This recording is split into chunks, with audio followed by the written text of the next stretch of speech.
Bismillahirrahmanirrahim. Assalamualaikum warahmatullahi wabarakatuh. Oke, kembali lagi di Tri Mahardika Channel untuk belajar matematika. Dan pada kesempatan kali ini kita masih akan melanjutkan pembahasan soal KSMMI Matematika Terintegrasi tahun 2021 untuk tingkat provinsi. Nah, di sini harapannya bisa bermanfaat bagi kalian yang akan maju KSM tingkat provinsi tahun ini maupun tahun-tahun yang akan datang. Oke, langsung saja kita menuju ke soal yang pertama. Truk Pak Ridho hanya mampu mengangkut 6 sapi atau 15 kambing yang semuanya berusia 18 bulan.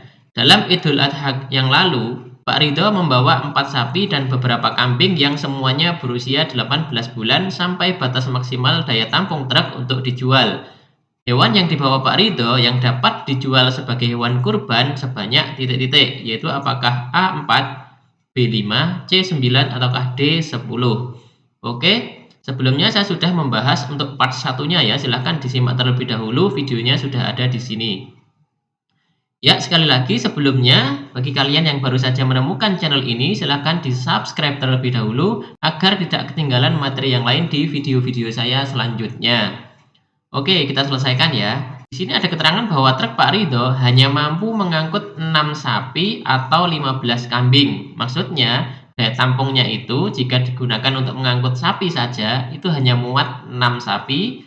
Dan jika digunakan untuk mengangkut kambing saja, itu maksimal hanya mampu 15 kambing. Dan semuanya berusia 18 bulan. Nah, pada Idul Adha yang lalu, Pak Ridho itu membawa 4 sapi dan beberapa kambing, sisanya untuk kambing gitu ya maksudnya, semuanya tetap sama berusia 18 bulan. Nah, di sini karena ada kalimat 6 sapi atau 15 kambing, artinya daya tampung truk hanya 6 sapi atau 15 kambing. Artinya 6 sapi itu setara dengan 15 kambing.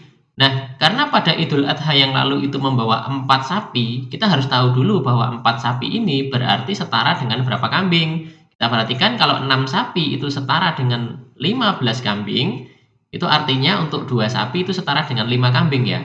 Nah, di sini 4 sapi, berarti setara dengan berapa kambing? Yaitu tinggal menggunakan perbandingan saja ya. Ini perbandingan senilai 4/6 kali 15 seperti ini ya. Bisa kita coret ya, bagi 3, ini hasilnya 2 dan ini 5. 4 kali 5 itu 20, bagi 2 itu sama dengan 10 kambing. Jadi 4 sapi itu setara dengan 10 kambing. Padahal truk itu mampunya maksimal hanya 15 kambing. Jika sudah diisi oleh 4 ekor sapi, yaitu yang setara dengan 10 kambing tadi, artinya untuk mengangkut kambing sisanya itu hanya tinggal muat berapa? Ya tentu saja 15 dikurangi 10 ya, karena kan kemampuannya 15 kambing sementara sudah terisi 4 sapi yang setara dengan 10 kambing tadi, berarti tinggal 5 kambing. Jadi sekarang di dalam truk itu terdiri dari 4 sapi dan 5 kambing. Yang ditanyakan adalah hewan yang dibawa Pak Ridho yang dapat dijual sebagai hewan kurban. Nah, di sini tentu semua bisa, akan tetapi di sini kan dalam momen Idul Adha itu kan tentu ada ketentuan ya. Maksudnya berapa syarat usia minimal hewan itu bisa dijadikan sebagai hewan kurban? Ternyata untuk domba atau kambing itu antara 12 sampai 18 bulan. Sedangkan untuk sapi itu setidaknya 2 tahun ya, atau minimal 22 bulan ya. Jadi untuk sapi itu minimal 22 bulan. Nah, padahal di dalam truk itu terdiri dari 4 sapi yang berusia 18 bulan dan 5 kambing yang berusia 18 bulan. Artinya di dalam truk itu yang sudah boleh digunakan sebagai hewan kurban hanyalah kambingnya saja, sapinya belum. Sehingga jawabannya adalah yang B, 5. Oke, kita lanjutkan ke soal yang lainnya. Keuntungan bersih perusahaan Barokah dari hasil usahanya dari tahun 2015 sampai tahun 2020 dan harga emas di tiap akhir tahunnya tampak pada 2 diagram berikut. Jadi diagram yang pertama ini adalah diagram keuntungan perusahaan, sedangkan diagram yang kedua ini adalah diagram harga emas per gramnya. Oke, lalu pertanyaannya, jika rata-rata keuntungan perusahaan 130 juta rupiah, maka median dari data zakat perdagangan yang dikeluarkan oleh pemilik perusahaan Barokah adalah titik-titik rupiah ya, yaitu ada pilihannya bisa kalian lihat sendiri. Nah, di sini yang diketahui di dalam soal itu adalah rata-ratanya ya, sedangkan Grafiknya di sini kelihatan ya, untuk tahun 2015 itu keuntungannya 80 juta, 2017 itu 150 juta, 2018 itu 200 juta, dan seterusnya.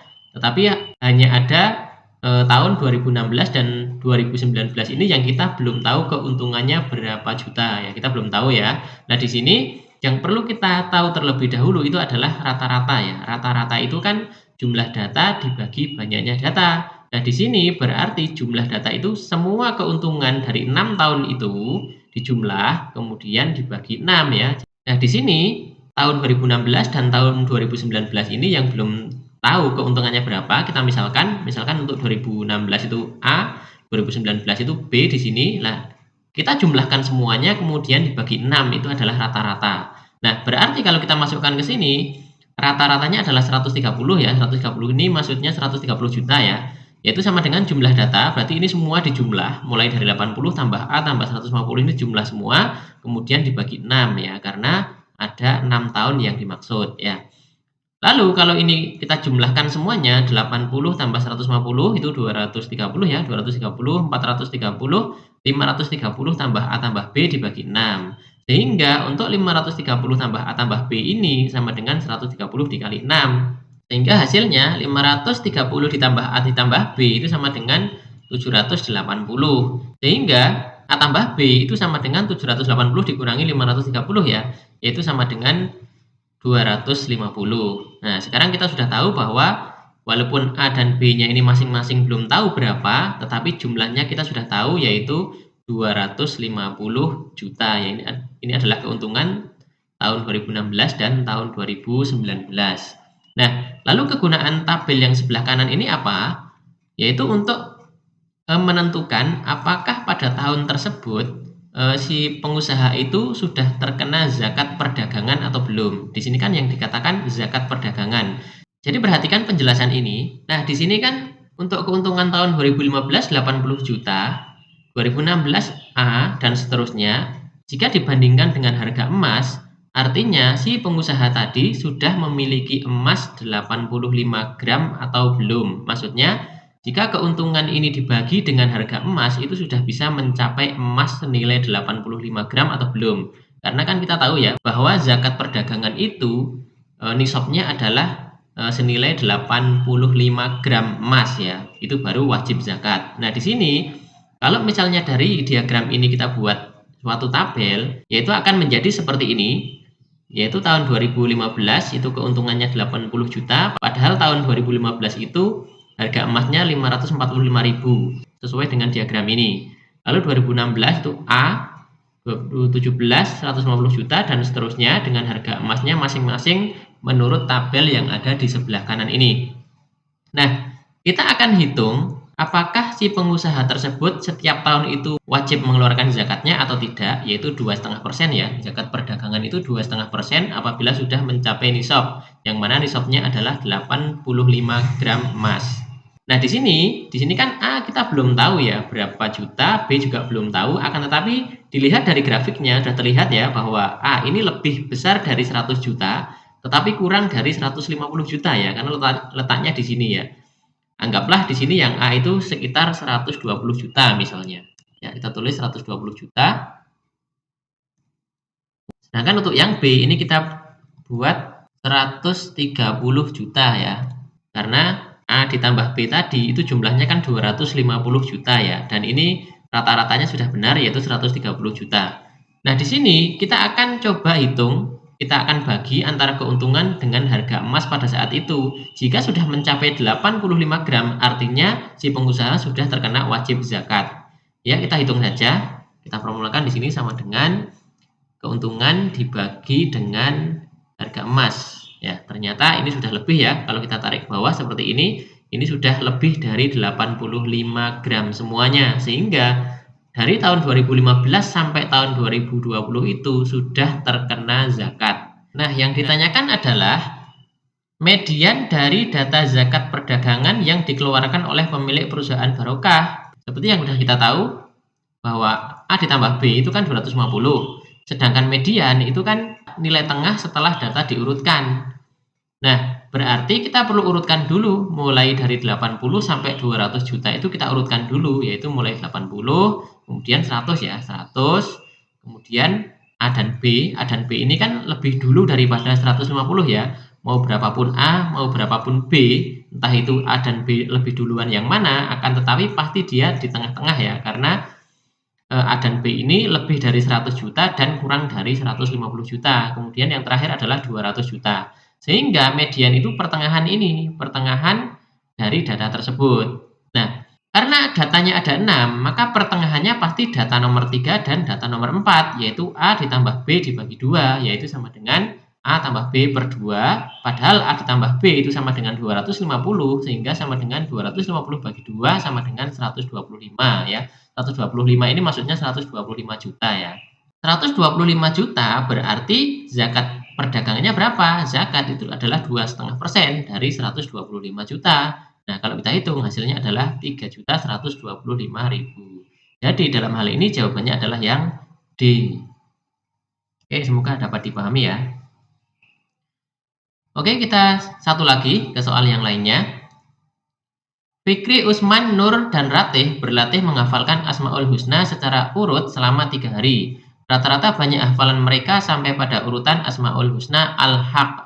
Jika banyak hafalan Fikri dan Usman masing-masing 5% dan 15% lebih banyak daripada hafalan Ratih, sedangkan hafalan Nur 80% lebih sedikit daripada hafalan Ratih, maka hafalan Nur sampai pada Asmaul Husna titik-titik, yaitu apakah Al-Bari, Al-Ghafar, Al-Qahar, atau Al-Qabid.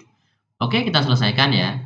Jadi di sini sudah terdapat 4 nama yang menghafalkan Asmaul Husna, yaitu Fikri, Usman, Nur, dan Ratih. Sedangkan rata-ratanya itu sampai pada Asmaul Husna Al-Haq, yang mana kita tahu bahwa Al-Haq itu adalah urutan yang ke-51 dalam Asmaul Husna. Jadi maksudnya Fikri, Usman, Nur, dan Ratih ini kan tentu hafalannya beda-beda sampai urutan keberapa, tetapi kalau di rata-rata itu 51. Nah, kita tahu bahwa rata-rata itu sama dengan jumlah data dibagi banyak data. Nah, jumlah data maksudnya banyak hafalan, sedangkan banyak data itu maksudnya ya banyak penghafalnya atau siswanya ya. Rata-ratanya adalah 51 ini, sehingga 51 sama dengan banyak hafalan dibagi 4 ya, karena ada 4 siswa di sini. Sehingga banyak hafalan ya 51 dikali 4 atau 204 gitu ya. Nah, di sini ada kalimat, jika banyak hafalan Fikri dan Usman masing-masing 5% dan 15% lebih banyak daripada hafalan Ratih, sedangkan hafalan Nur 80% lebih sedikit daripada hafalan Ratih. Nah, semuanya dihitung dari hafalan Ratih. Sehingga kita misalkan saja hafalan Ratih misalkan X, sehingga Fikri karena 5% lebih banyak, berarti jika dianggap Ratih ini 100%, maka karena dia 5% lebih banyak, maka Fikri ini adalah 105% dari X atau dari hafalan Ratih. Usman itu 15% lebih banyak, berarti 115% dari hafalan Ratih. Sedangkan Nur itu 80% lebih sedikit, berarti ya 100 kurangi 80 ya, 20% dari hafalan Ratih. Seperti itu ya. Nah, di sini kalau dijumlahkan semuanya 105 tambah 115 tambah 20% ditambah X itu sendiri, X itu berarti 100% X ya. Kalau kita jumlahkan semua itu ternyata sama dengan 204. Nah, setelah kita jumlahkan 105 tambah 115 itu kan 220 ya. 220 tambah 20 berarti 240 tambah 100 berarti 340% X sama dengan 204. Nah, di sini kita tidak perlu mencari X ya, karena yang ditanyakan bukan hafalan Ratih tetapi hafalan Nur sampai pada Asmaul Husna titik-titik ya. Yang dicari adalah hafalan Nur, padahal hafalan Nur tadi adalah 20%-nya X, seperti ini. Sehingga kita bisa bandingkan ya, kalau 340% X saja itu 204, berarti kalau 20% X berapa? Ya, kita bandingkan 20 per 340 dikali 204. Nah, ini kan bisa kita coret ya. Dibagi 20, dibagi 20 hasilnya ini 17. Dan 204 jika dibagi 17 ternyata hasilnya pas yaitu 12. Nah, kita tahu bahwa urutan ke-12 dalam Asmaul Husna itu adalah Al-Bari. Sehingga jawabannya adalah yang A. Oke ya, demikian 3 buah soal sebagai latihan kalian semuanya yang akan maju ke SM tingkat provinsi. Dan mohon maaf apabila pembahasan ini tidak urut atau kurang lengkap atau kurang jelas, silahkan ditanyakan di kolom komentar. Ya walaupun sudah banyak channel-channel yang lain yang membahas, tapi bisa menjadi referensi lain bagi kalian semuanya. Silahkan tinggal dipilih mana penjelasan yang lebih logis dan lebih jelas. Oke, jangan lupa untuk selalu dukung channel pembelajaran ini dengan cara klik like, comment, share, dan juga subscribe agar nantinya channel ini bisa lebih berkembang lagi dan bermanfaat bagi banyak orang. Ya, terima kasih sudah menyaksikan. Sampai ketemu lagi di video berikutnya. Tetap semangat. Assalamualaikum warahmatullahi wabarakatuh.